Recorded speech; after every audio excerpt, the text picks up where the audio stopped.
নমস্কার বন্ধুরা, সতীশ লাইফস্টাইল চ্যানেলে তোমাদেরকে অনেক অনেক স্বাগত এবং ভালোবাসা। তো বন্ধুরা, তোমাদের জন্য একটা খুব খুশির খবর। তো এটা 4-5 বছর হয়তো পর এই সংবাদটা শোনা যাচ্ছে। তো সেটা হচ্ছে ইন্ডিয়ান রেলওয়েতে।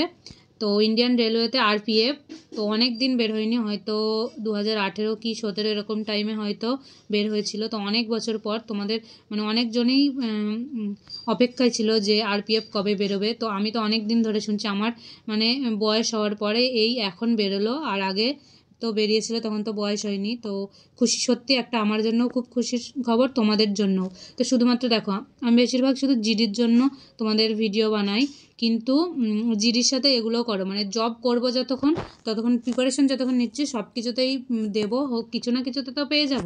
তো যারা প্রিপারেশন নেয় তারা এরকমই করে, মানে একটা নিয়ে পড়ে থাকে না, সব কিছুই দেয়। তো আমি তোমাদেরকে মানে বলতে পারি যে সব কিছুতেই দেওয়ার চেষ্টা করো।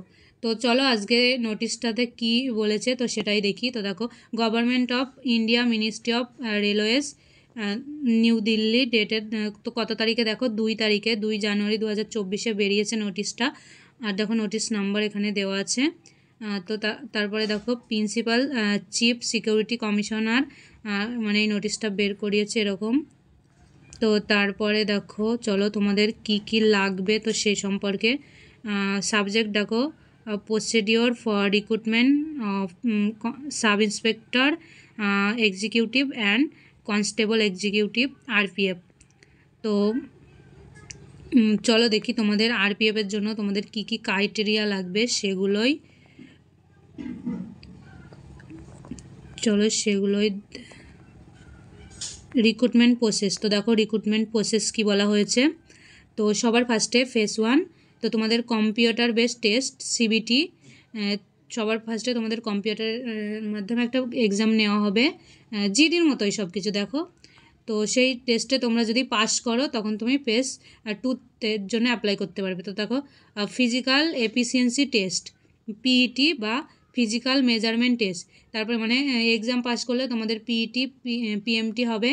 তারপরে তোমাদের ডকুমেন্টস, ফেজ 3-তে আছে ডকুমেন্টস ভেরিফিকেশন, তারপরে তোমাদেরকে নিয়োগ করে নেওয়া হবে, ডকুমেন্টস ভেরিফিকেশনের মাধ্যমে তোমাদের নিয়োগ করে নেওয়া হবে। তারপরে দেখো, চলো আর কি কি দেখি তোমাদের ক্রাইটেরিয়া আছে।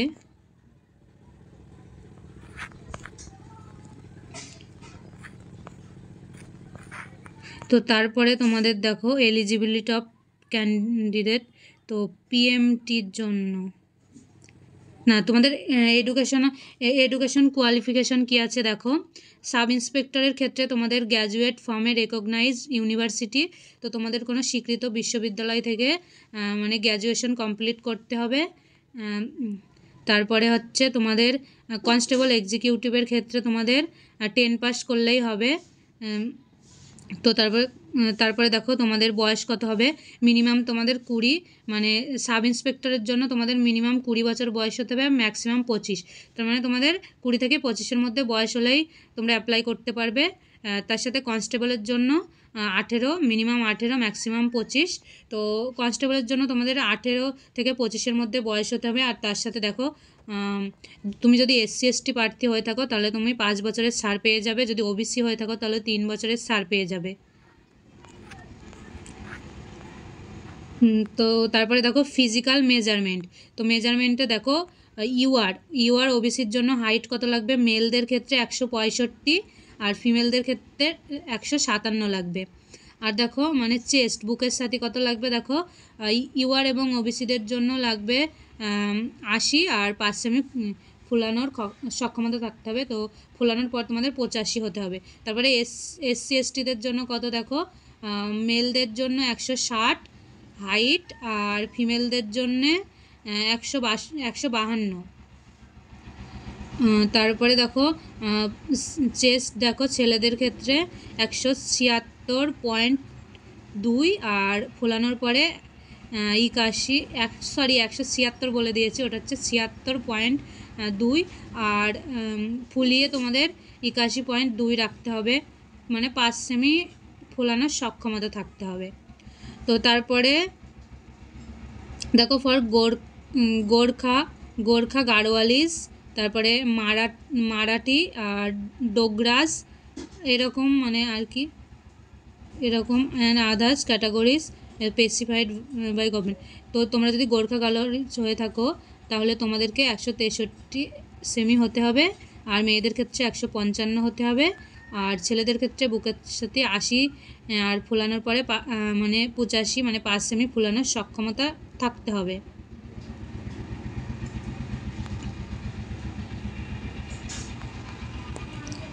তো তারপরে দেখো আর কি, তো তোমাদের অ্যাপ্লাই কিভাবে করবে, তো অনলাইন মোডে তোমাদেরকে অ্যাপ্লাই করতে হবে।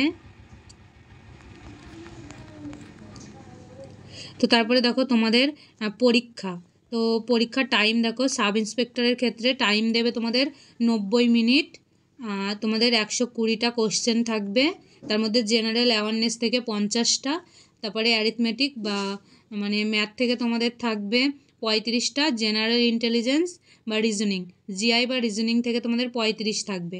আর কনস্টেবলের ক্ষেত্রেও তাই, 90 মিনিট তোমাদের সময় দেওয়া থাকবে, আর 120টা কোশ্চেন থাকবে। জেনারেল অ্যাওয়ারনেসের জন্য 25টা কোশ্চেন হবে, জেনারেল অ্যাওয়ারনেস থেকে 25টা, অ্যারিথমেটিক বা ম্যাথ থেকে তোমাদের 35টা, জেনারেল অ্যাওয়ারনেস থেকে 50টা, অ্যারিথমেটিক থেকে 35টা, আর হচ্ছে রিজনিং জিআই বা রিজনিং থেকেও 35টা কোশ্চেন থাকবে।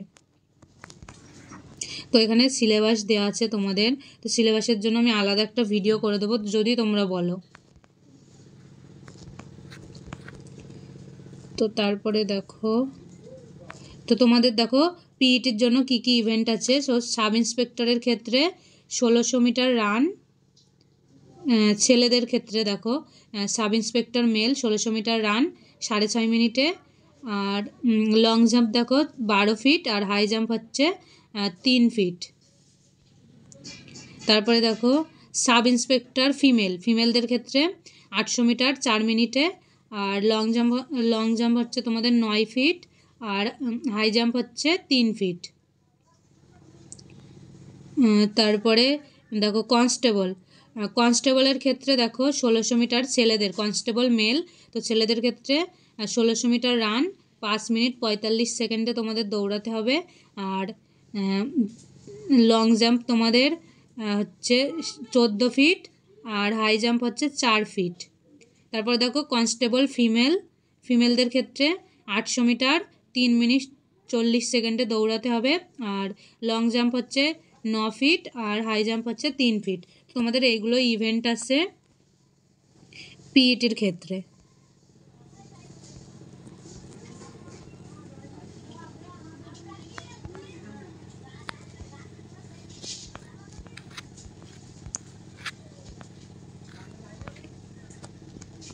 আর এখানে দেখো তোমাদের মার্কস কীরকম আসবে এরকম, কিন্তু এরকম না, এর থেকে অবশ্যই বেশি আসে, তো সেই অনুযায়ী তোমরা প্রিপারেশন শুরু করে দাও। তো এগুলোই বলা আছে, আরও কিছু হয়তো আছে, তো ওগুলো দরকার নেই, তোমাদের যেটুকু বলার সেটুকু মানে বলে দিয়েছি, তো এগুলোই হয়। তো আমি এটাই বলবো, তোমরা ভালো করে প্রিপারেশন নাও আর ভালো করে পড়াশোনা করো, মানে বেশি বেশি করে পড়াশোনা করো। রেলের ক্ষেত্রে একটু কাট অফটা একটু হাই যায়, কিন্তু এখন সব কিছুতেই হাই যাচ্ছে কারণ বেকারত্ব বেড়ে গেছে, তো সেইভাবে প্রিপারেশন নাও। আর এটা একটা শর্ট নোটিস, তো নোটিফিকেশানটা যখন বেরোবে আমি তোমাদের জানিয়ে দেওয়ার চেষ্টা করব। তো ততদিন তোমরা ভালো করে প্রিপারেশানে আর জিডির জন্যও নাও। আর যদি তোমাদের এই নিয়ে কোনো ভিডিও চাও, মানে কোনো কিছু জানতে চাও, তাহলে আমাকে কমেন্ট করে জানিও। আর ভিডিওটা কেমন লাগলো জানিও, ভিডিওটা ভালো লেগে থাকলে লাইক কমেন্ট শেয়ার করে দিও, আর চ্যানেলে নতুন হয়ে থাকলে চ্যানেলটা সাবস্ক্রাইব করে দিও আমার পাশে থেকো। তো আজকের মতো এই পর্যন্ত, তোমরা সবাই অনেক অনেক ভালো থেকো, সুস্থ থেকো, টাটা।